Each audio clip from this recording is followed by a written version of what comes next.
Y'all, so I just finished reading Before I Let Go by Kennedy Ryan for the first time. My first Kennedy Ryan read. I have never read a love story like this.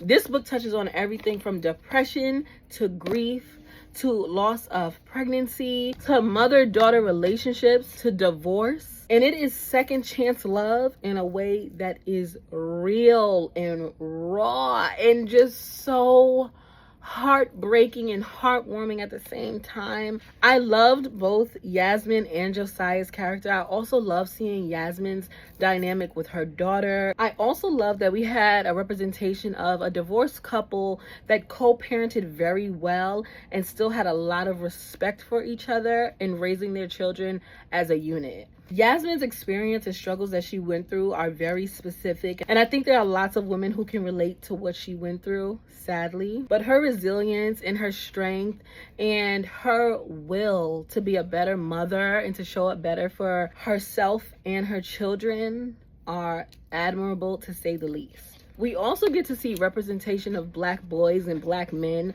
going to therapy and getting help in those ways. If you are a person who's been thinking about going to therapy, I think this would be a great book to read. There are multiple things in this story that made me cry, but the one that made me shed the most tears would have to be Yasmin and her daughter's relationship. As women, we know what it's like to be a teenager and to go through rough patches with our moms. So to see them go through such a rough time, and a rougher time than a lot of people have experienced, and to be able to come back to one another was so beautiful. And I'm not gonna lie, Josiah was getting on my nerves a little bit at the end of the story. I can't lie to you, okay? What else do you want from me? What more do you want from me? Goddamn.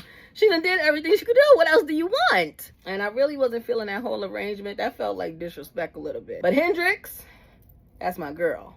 She gonna tell the truth. Let's ask the real questions. Y'all, one of the biggest lessons that I took from this book, if you make a mistake, if you do something wrong, if you hurt somebody, especially if it's not intentionally, if you try to fix that mistake and it's still not good enough for someone, you cannot abandon yourself to make that person feel better. A person doesn't get to punish you forever because you made one bad decision. And if you ask me, was it really a bad decision? I mean, she was doing what she had to do. I mean, she was doing what she could do.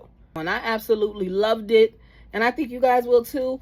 But I need to know what y'all think about that dynamic. And I must say, Miss Kennedy Ryan, you made a fan out of me.